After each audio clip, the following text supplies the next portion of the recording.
Ancient people mapped the stars. They used stone, shadow, and their own genius. This is about 15 forgotten tools. They guided us long before the telescope. It gives you a new way to see the night sky. It connects you to the first people who charted the cosmos. A simple stick could predict the seasons. A sunken bronze gear held a secret for 1,000 years. These were the devices. They turned observation into a science. That drive to map the heavens, it tells you something about us. We all start by looking up. For thousands of years, everywhere, people watched the same stars turn. And they saw a story, they saw a calendar, they saw a compass painted on the night. That was the celestial compass, a map that guided whole civilizations. In Babylon, priests wrote down the movements of planets on clay tablets. They weren't looking for poetry, they were looking for prediction. They thought the gods spoke through those lights, and by reading their paths, they could see the future. It was a science of divine intention, mathematics mixed with myth. Those are the first records we have. Then along the Nile, the Egyptians tied the stars to the river. The rising of Sirius, the star, happened with the annual flood that fed their fields. Their calendar, their farming, their survival, it was all written in the stars. They built pyramids and temples, aligning them to the solstice sun or to certain stars. They turned stone into an observatory, a bridge between earth and sky. In the rainforests, the Maya built a cosmology of incredible complexity. They tracked Venus with a precision that matches our own. They used its appearances to time their rituals, even their wars. Their calendars wove together solar years and sacred cycles and the long count. Time was a vast, interlocking machine. For them, astronomy wasn't separate from life or spirit. It was the frame that held it all together. This work wasn't primitive guesswork. It was a rigorous, accumulated science. Generations of patient watching. They had no lenses, no satellites. What they had was the drive to find order in the chaos, to find meaning in the moving lights. They proved that with careful eyes, a clever mind, and simple tools, you could start to chart the laws of the universe. Every tool we look at comes from that deep well of curiosity. Each one is a physical answer to an old question. A handmade key for a door in the sky, that farmer's stick, it was the first scientific instrument. A gnomon, just a vertical pole stuck in the ground. Its job was to cast a shadow, a dark line drawn by the sun. But that shadow held a universe of information. At noon, when the sun was highest, the shadow was shortest. You track that shortest shadow day after day, and you see a pattern. It shrinks until one day it reaches a minimum. That day is the summer solstice, the sun at its peak. Then it starts growing longer again, marking the sun's retreat toward winter. This was more than telling time. It was mapping the solar year. If you mark the tip of that noon shadow every day, you create a pattern on the ground. Over months, the marks trace a curve, like a shallow U. The very bottom of that U is the summer solstice. The two ends where the curve turns, where the shadow length is identical but the sun's path is opposite, those are the equinoxes. And the longest shadow, the top of the curve, that's the deep of winter. With just a stick and flat earth, an ancient observer made a calendar. They could predict spring's return, the coming harvest, the time for ceremonies. They pinned the wandering sun to the ground. The gnomon's genius was its simplicity. No moving parts, no complex calculations in the moment. It was a passive recorder, a witness. The sun did all the work. By observing the results carefully, you could even find your latitude. The angle of the sun at noon, and so the shadow's length, changes depending on how far north or south you are. Two observers in different lands, comparing their noon shadow lengths on the same day, could start to understand the shape of their world. This humble tool was the seed for all later timekeeping. The elaborate sundials of Rome and Greece, with their angled faces and inscribed hours, they're just sophisticated gnomons. The principle never changed. A fixed object, a moving light source, a measured shadow. It was humanity's first dialogue with cosmic mechanics, a silent conversation written in darkness and light. It proved the grand cycles of the heavens could be understood through something as ordinary as a mark in the dirt. And if a stick could reveal the sun's journey, what other secrets might be unlocked with just a little more ingenuity? But the stick only worked in daylight. At night, they needed something else. In Egypt, a priest would go up to a flat temple roof when it got dark. He carried a wooden tool, a forked stick with a vertical cut in one end. A weighted string hung from the fork. That was the Merkhet. The name means the instrument of knowing, and what it knew was the exact path of a star. The priest would wait for a bright star, maybe from Orion's belt, to rise. He'd look through the slit, moving until the star was centered. The hanging weight gave him a true vertical line against the sky. He'd watch, holding still, as the star crossed the slit from one side to the other. That moment it passed through the center was its transit across the local meridian, that north-south line in the sky. That transit was something he could time. By seeing how long it took other stars to reach that same point, he could split the night into equal hours. That was the nightly watch for rituals that had to start at a precise time. But the Merkhet's real power came from working in pairs. Often, two priests would work together, standing apart, each with his own instrument. By sighting the same star at the same moment, they could project a straight line across the desert between them. That's how they found true north. Not with a compass, but with the fixed turn of the stars. That line drawn on Earth became the sacred axis for everything they built. The incredible precision of the Great Pyramid's alignment, off by less than a 15th of a degree, probably started with two priests on a dark night, their Merkhets fixed on one point of light. This was more than just surveying. It was an act of cosmic harmony. They believed order on Earth mirrored order in the heavens. By anchoring their temples and tombs to the stars, they were weaving their civilization into the universe itself, making a stone echo of celestial permanence. The Merkhet turned the vast, turning sky into a practical blueprint. A clock, a compass, and a covenant, all from a piece of wood and a length of string. While the Egyptian priest was out there under the night, another culture was building its own library of the sky, but indoors. In Mesopotamia, in those great cities, they weren't using stone. They were using clay. They pressed a delicate, permanent script into wet clay cuneiform. And these Babylonian tablets, that's where observation really became systematic, a science of prediction. Think of a vast archive, shelf after shelf of these fired clay records, each one a page in a cosmic ledger that went on for generations. This wasn't casual. It was a state project, a relentless cataloging of every light in the night. The priests, they were the scientists and the scribes. They documented the precise position of Jupiter, the recurring cycle of the moon, the ominous appearance of a comet. They believed the gods communicated through these events, so recording them was a matter of security, both divine and earthly. A strange pattern in the stars might foretell a king's fate or a harvest, but to see those patterns you needed data, not from one lifetime but from many. That was their revolutionary leap.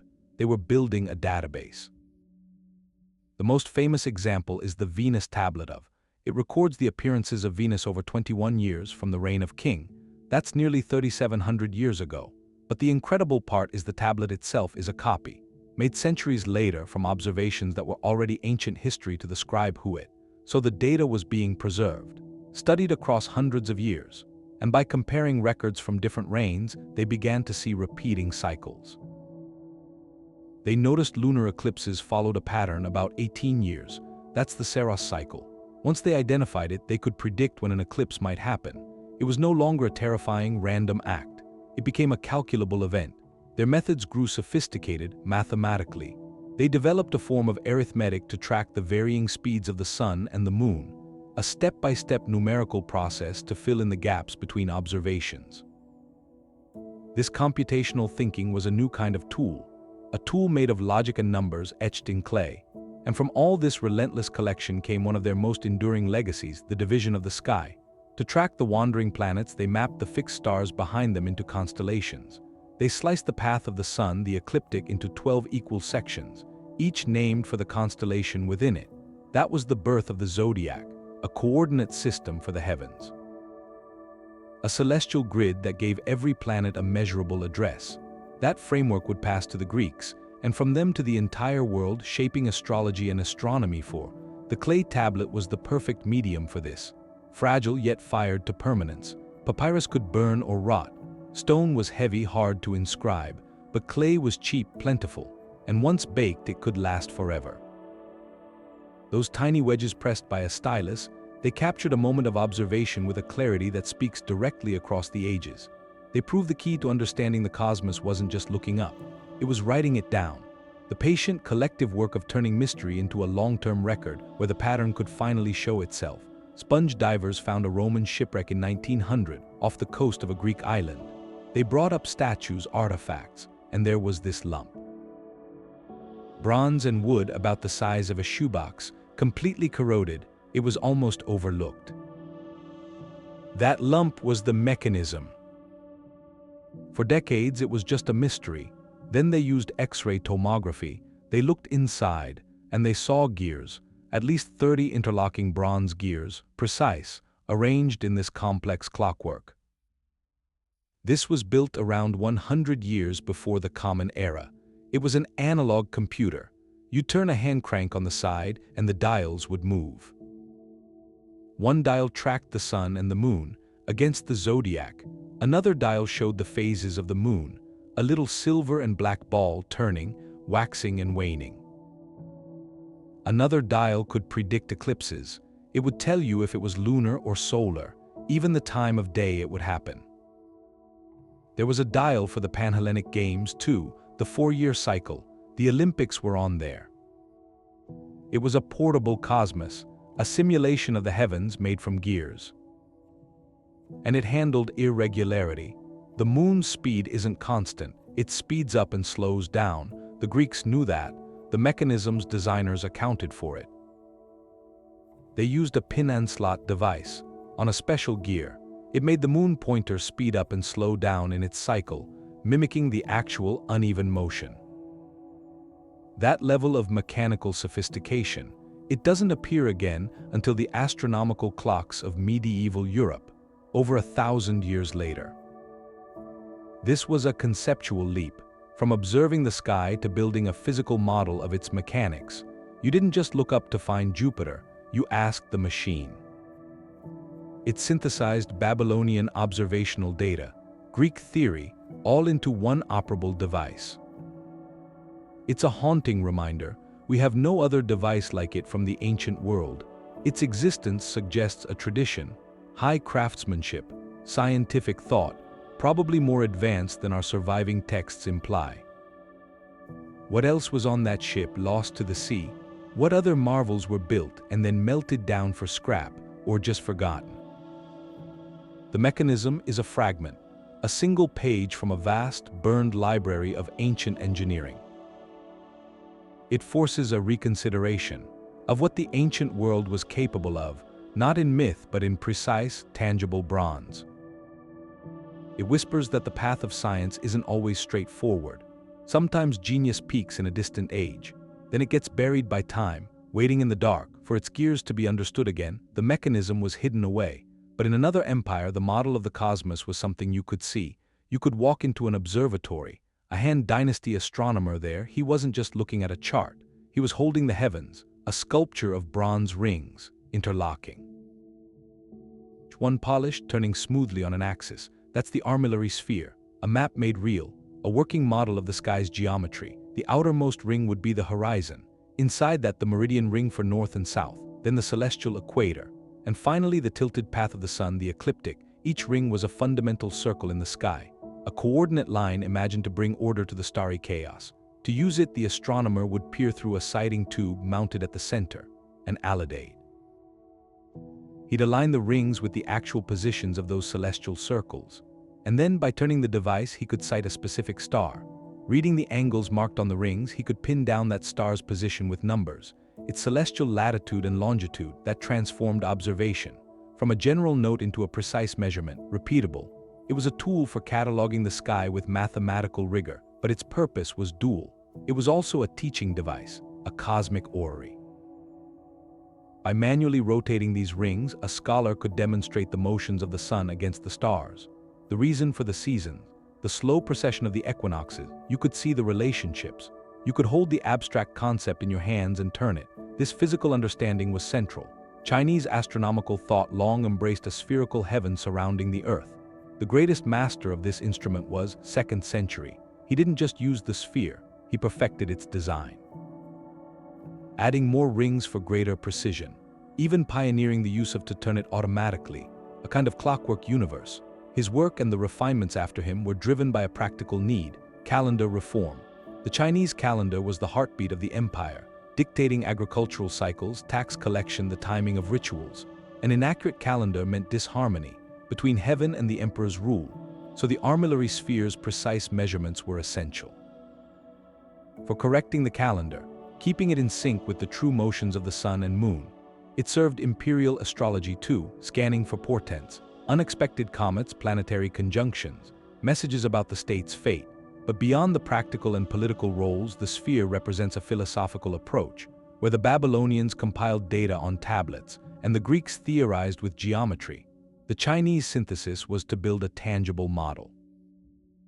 Understanding came not just from observation or calculation alone, but from the intimate, hands-on manipulation of a cosmic replica, a holistic embrace of the universe's structure, the belief that by crafting a perfect miniature you could comprehend the grand design. In those nested, turning rings you see a desire, not just to chart the heavens, but to literally grasp them. The Chinese scholar had his tool, something he could hold. But in the Americas, a civilization was using the landscape itself. In the Guatemalan rainforest at the ruins of the secret, there isn't a portable object, it's architecture, a group of pyramids and platforms, what's now called an E-group complex. This was architecture as an observatory. They built temples not just to reach the heavens, but to read them. The layout is very specific. To the west, a long, flat platform. To the east, 3 small temples lined up north to south. On the spring equinox, if you stood on that western platform, you'd see the sun rise directly over the middle temple. A perfect line, but the real detail is in the shift. On the summer solstice, the sun would break the horizon over the northern temple. In winter, over the southern one. The whole solar year, its turning points marked permanently in stone. You didn't need a scroll, you just stood in the right place and watched the dawn. This was a civic act. The city itself became a giant sundial. Its shadow lines were cast by the sun against fixed monuments. These alignments were precise. They required generations of watching, meticulous planning before any stone was set. This architectural astronomy regulated everything. It told farmers when to clear fields, when to plant. It told priests the exact days for ceremonies, for the gods of sun and rain. The famous Maya calendar, that complex system of cycles, found its foundation here in these stone sidings. Cosmology was in the urban fabric. A pyramid wasn't just a religious symbol, it was a functional marker on a celestial map. The city's layout was a permanent dialogue with the sun, built to outlast kings. It comes from a worldview where time and space, the human and the divine, weren't separate. They were parts of a single, ordered whole. So by walking the plaza, by witnessing the solstice sunrise, a citizen was participating in that order, reaffirming the harmony between their world and the cosmic cycle. This was a stone science. It created a living calendar using light and shadow instead of ink. As long as the building stood, the sky would keep its appointed time. The rainforest observatories were permanent, built into the earth. But what if you needed the sky in your pocket? In the medieval Islamic world, the answer was a work of art, made of brass, the astrolabe, a handheld device so versatile it's been called the smartphone of its age. You'd hold it by a ring at the top, letting it hang vertically. Its face was a beautiful puzzle, brass plates. The key part was the reedy, a pierced and ornate map of the stars, like a delicate spiderweb of pointers. This rotated over a plate, the tympan, engraved with a web of lines. The horizon, altitude circles, azimuth lines, all calculated for a specific latitude. You could swap these plates for different cities, Cordoba to Baghdad. Use it, you sight a star through the alidade on the back, a rotating rule. You measure its altitude above the horizon. Then you turn the reedy on the front, until the pointer for that star touched the correct altitude line on the plate beneath, and instantly the entire sky for that moment was modeled. The device could now tell you the time, which stars were rising or setting, the direction of Mecca for prayer. It could solve practical geometry problems on the ground, finding the height of a minaret. By aligning it with the pole star, a traveler or a scholar had a portable planetarium. It condensed the three-dimensional, moving cosmos into a flat, calculable disk. This wasn't just for elite astronomers. Navigators used it, architects, religious scholars. Its design was perfected by giants of science, like Al in the 11th century, who wrote exhaustive manuals on its construction and use. Astrolabe's widespread journey from Spain across North Africa to the Middle East and India marks a golden age of Islamic science, a period of preserving Greek knowledge, adding precise Persian and Indian mathematics, and relentless observation, which created tools of profound beauty and daily utility. It made the complex mathematics of the celestial sphere something a student could hold and turn in their hands, a tactile bridge between observation, calculation, and the rhythms of daily life. In its polished brass, we see a civilization looking upward, not just in wonder, but with a practical desire to bring that order down to earth, to inform every hour and every prayer. The astrolabe was brass and calculation, but the greatest tool for navigation didn't use any metal. It was the human mind, trained over generations. Think of the Pacific Ocean, an expanse of water so huge it could swallow continents, and then a voyaging canoe. A twin-hulled vessel about the size of a modest house, leaving from a known island, heading for a speck of land hundreds of miles away, maybe thousands over an empty horizon. The navigator on that canoe has no compass, no sextant, no written charts. He carries a map of the whole ocean in his mind, written in the stars. That's the Polynesian star compass. It's not an object, it's a complete system of knowledge. It starts by dividing the horizon into 32 houses. Like cardinal points, but much more precise. Each house is named for a star, the star that rises or sets in that exact spot. The navigator has memorized them all, not just the bright stars, hundreds of them. He knows that when the star, that's our Arcturus, when it sets in the house called, he's on course for Hawaii. If it sets in the house called Manu, he's drifted. But the stars are just part of the map. They're fixed points. In a moving world, the real genius is in the synthesis. The navigator sleeps in the open, feeling the canoe beneath him. He's reading the ocean swells, those long, deep waves from distant weather. Those swells are the highways of the Pacific, constant, reliable. He learns their direction by how they rock the hull, a sensation felt in his bones. He watches the flight patterns of certain birds, knowing which species fly out to fish in the morning and return to land at evening. A cloud formation on the far horizon might give away an unseen island. Shape and color telling a story of landmass and lagoon. All of this stellar position, swell rhythm, bird behavior, cloud signature, it's all woven together, in real time in his mind. A continuous dynamic calculation. The tool is his awareness, his embodied knowledge. This wasn't learned from a book. It was passed down through chance, through stories, through years of apprenticeship on the open sea. A master navigator would take a young student, teach him first to recognize the star houses from shore.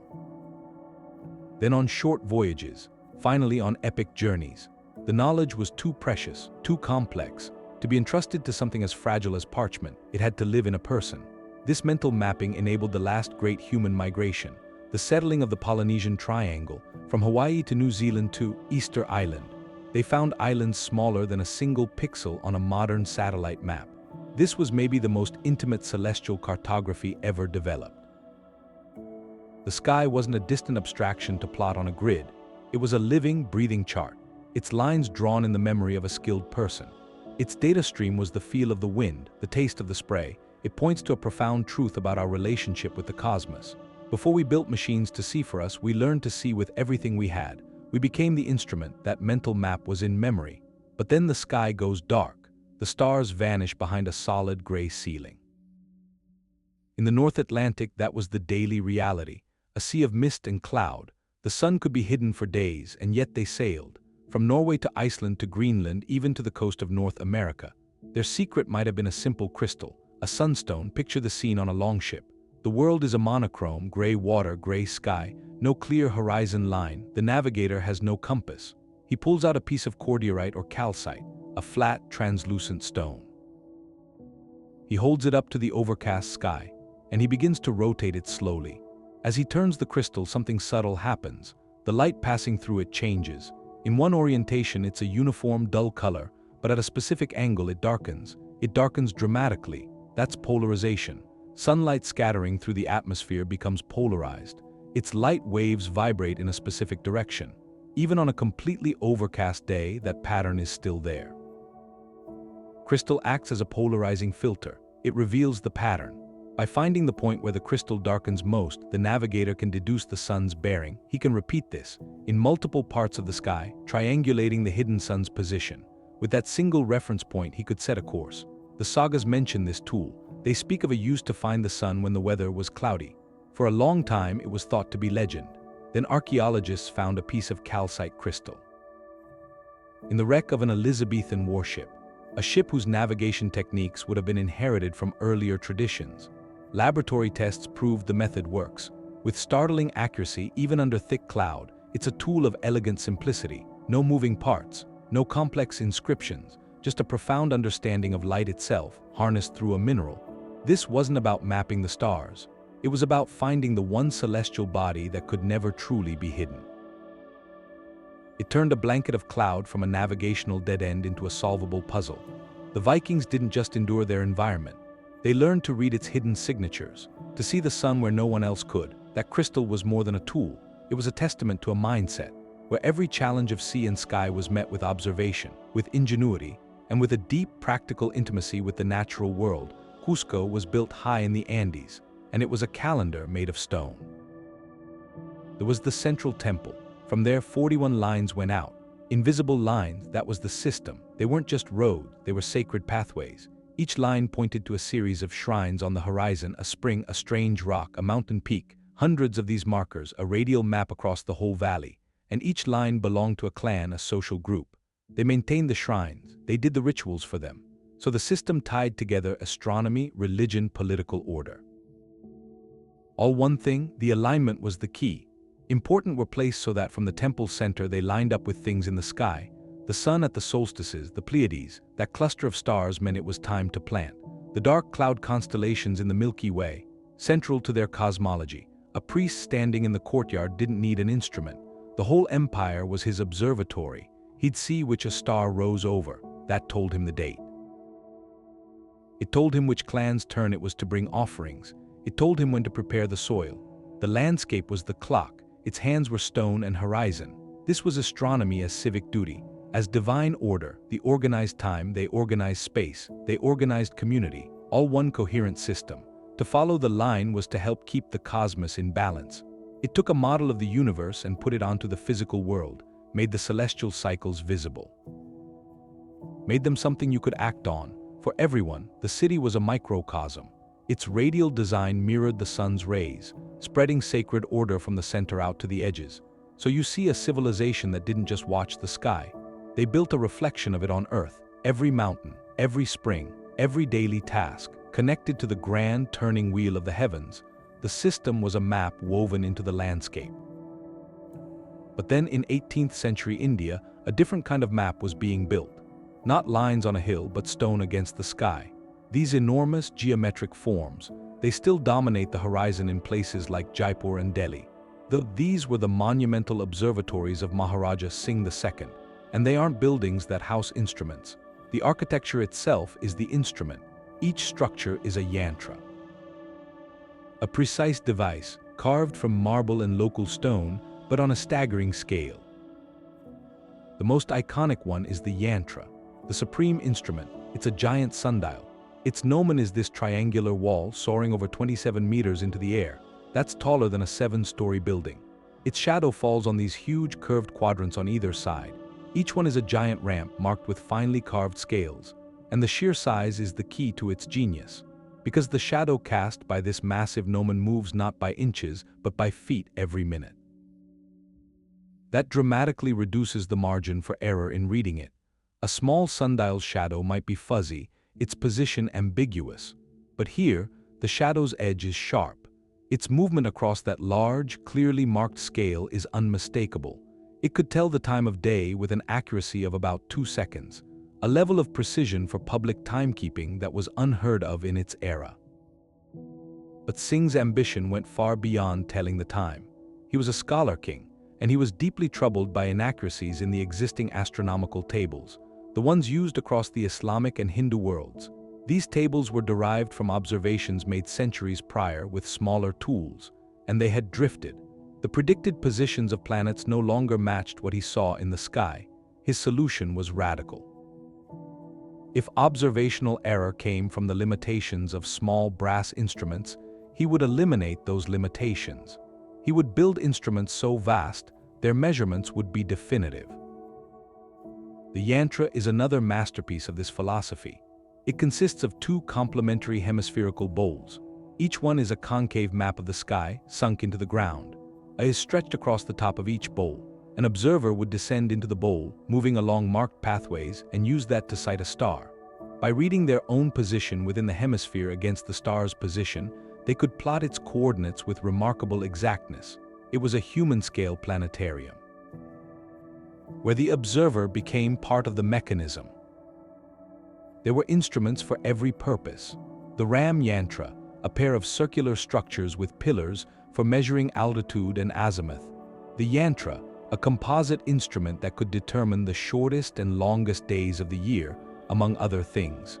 This was a complete open-air laboratory for positional astronomy. Built in the early 1700s, Just as the telescope was becoming established in Europe, Synge's observatories represent a fascinating divergence. He knew of the telescope, he even acquired several, but he placed his faith in the perfected principles of naked-eye astronomy. He believed that by scaling up the ancient tools, the gnomon and the quadrant, scaling them up to an architectural extreme, he could achieve a purity and accuracy that a newfangled tube with lenses could not yet guarantee for positional measurement. In a way, these structures are the apex, the final and most magnificent expression of a thousand-year-old tradition. This is where the patient observation of the Babylonians, the geometry of the Greeks, the calculation of the Islamic astronomers, all of it culminates. In silent, sun-baked stone, they stand as a testament to a moment when understanding the cosmos was still a deeply physical, public, and monumental endeavor, a king's answer to the heavens. Written not on parchment but on the very surface of the earth, the stone observatories in India were a public statement about cosmic order. But in Mesopotamia, timekeeping was quieter. It was a soft, steady drip of water, the clepsydra, the water clock. It solved a basic problem: how to measure the hours of night when the sundial was useless. The Babylonians had 12 hours of day and 12 of night, but they were seasonal hours. Their length changed with the time of year. A summer daylight hour was long, a winter hour was short, night hours shifted too, so a steady drip wouldn't equal an hour. You had to calibrate the flow to the actual sky. So here's how it worked. An astronomer would be at his post with his Merkhet, that sighting tool. He'd wait for a bright star to cross his meridian line. That moment started the watch. He'd open the tap on a calibrated water vessel right then, letting it drain. Then he'd watch for another specific star to make its transit. When that second star crossed the line, he'd stop the flow. The amount of water that drained out defined the length of that particular nighttime hour on that specific date. He could then adjust the outflow hole or the vessel itself to create a clock that roughly matched that seasonal measure. It was a continuous feedback loop, celestial observation and hydraulic engineering. They weren't just telling time, they were quantifying the Earth's rotation, using stars as markers, water as their counter. This had practical uses. Temples needed to know when to start nocturnal rituals. Palace guards needed to change their watches. But for astronomy, it was revolutionary. An observer could now time celestial events with new precision. He could note a planet reaching a certain point in the sky not just relative to other stars but at a specific hour, a fraction of an hour, measured by the steady, impartial drip of water. That allowed for more accurate records. Those records fed into the vast clay tablet archives. They refined the predictive models. The water clock transformed time. It went from a vague, qualitative experience, the deepening of darkness, the crow of a rooster, into a measurable, divisible quantity. It linked the most terrestrial element, water flowing down, with the most celestial phenomenon, the stately wheel of the stars. In that simple drip was a profound idea, that the cosmos operates with a regularity that can be mirrored here below, not just in stone alignments, but in the flow of a stream. It was a silent, liquid testament, a desire to impose order on the passing moments, to hold the night itself in a vessel, and watch it slowly, steadily drain away. There's this butte in the New Mexico desert, sandstone. On the southeast side, 3 huge slabs of rock had fallen from above. They're leaning against the wall, and behind them there's this narrow space. On that shaded wall, someone carved a spiral, actually 3 spirals, pecked right into the stone. Most of the year, it's just quiet back there, just shadow, but at a precise moment, something happens. A sliver of sunlight gets through a crack between those slabs. It hits the rock face, and a dagger of light appears, right across the center of the biggest spiral. That's the Canyon Sun Dagger. It's not a tool you hold. It's not a built structure. It's more like a collaboration between human intention and the raw landscape. The ancestral people made this around the year 1000. They didn't move those slabs. The slabs were already there. They found them. They watched how the sunlight fell through the gaps, different times of year. And then they added the final piece, the petroglyph spirals, carved in exactly the right spot to catch the light. That turned a geological accident into a calendar, an interactive one. The alignment is precise, breathtakingly so. At solar noon on the summer solstice, that single dagger of light pierces the heart of the large spiral, splits it perfectly. On the winter solstice, the pattern changes. 2 distinct daggers appear, one on each side of the same spiral, framing it in light. And at the equinoxes, spring and autumn, a small, separate dagger touches a smaller spiral nearby. This was more than marking seasons. It was a sacred event, a moment when the sun, the life giver in that arid place, engaged directly with a human-made symbol. The spiral itself is an ancient symbol, found in many cultures, often representing the sun or cycles, the journey of life. So when the sun's light activated it, it was a confirmation of cosmic order, a communication. It linked the cycles of the heavens to the community's life, their spiritual life, their agricultural life. The solstices were critical. The summer solstice marked the sun's peak, the time before the retreat into winter. The winter solstice was the sun's rebirth, the promise of warmth returning. Knowing these dates allowed for planning, for ceremonies aligned with these transitions. The genius of it is the minimalism. No metal, no gears, no writing. The tool is the place itself. It required deep observation, patient over generations, to understand the sun's shifting paths.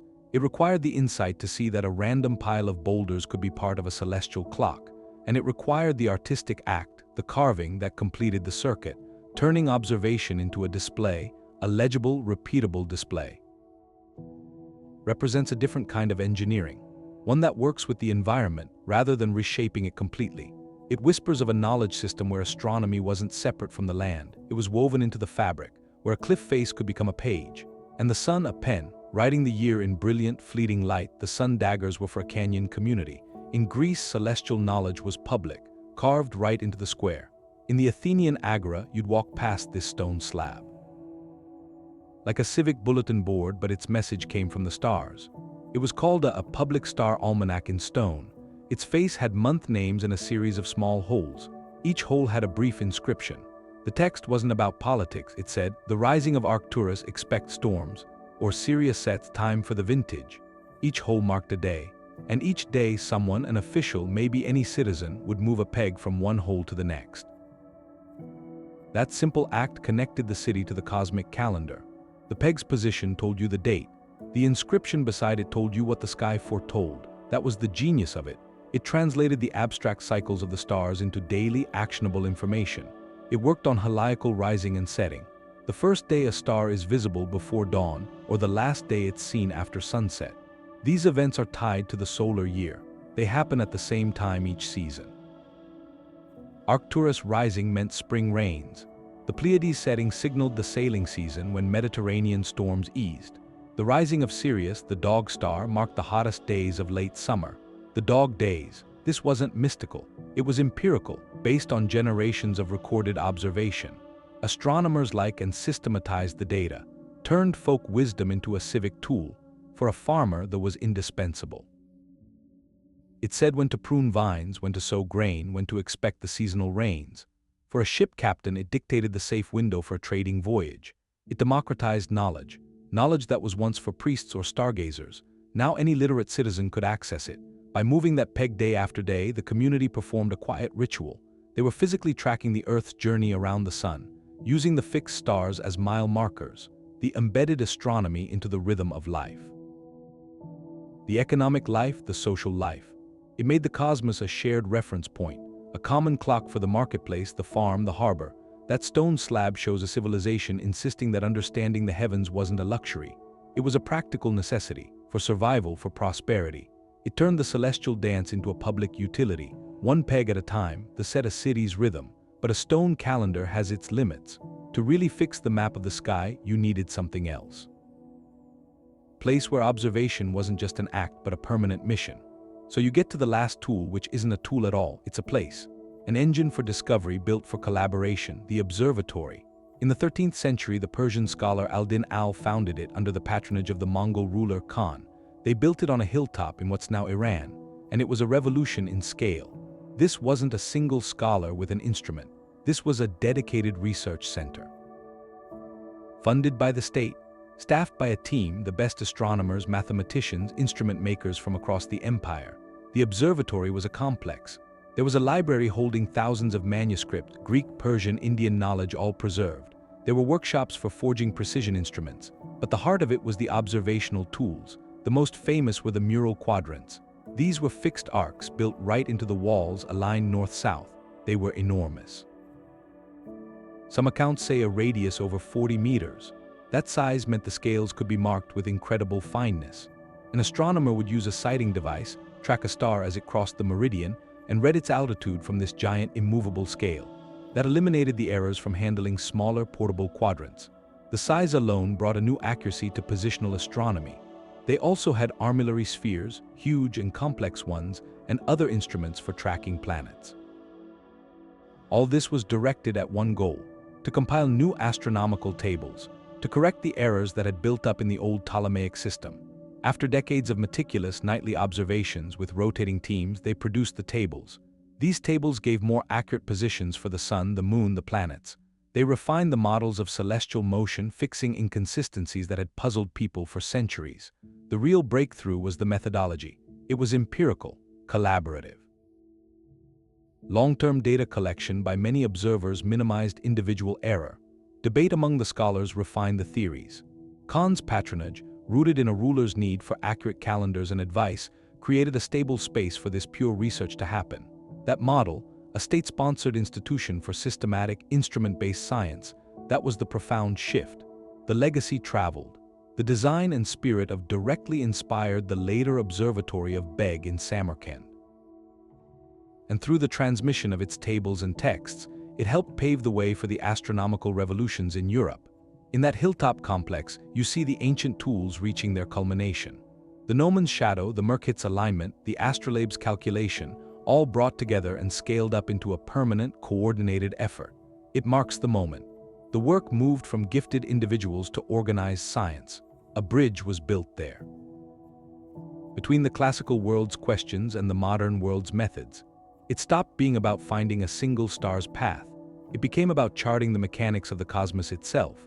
Using every tool and every mind, the Gnomons were just a simple shadow. Then you had the stone ArcSat, but there's a single thread running through all of it. It's human ingenuity, woven across continents, across centuries. These 15 tools, they're all different answers to the same question. How do we make sense of the cosmos? They show our ancestors weren't just watching the stars.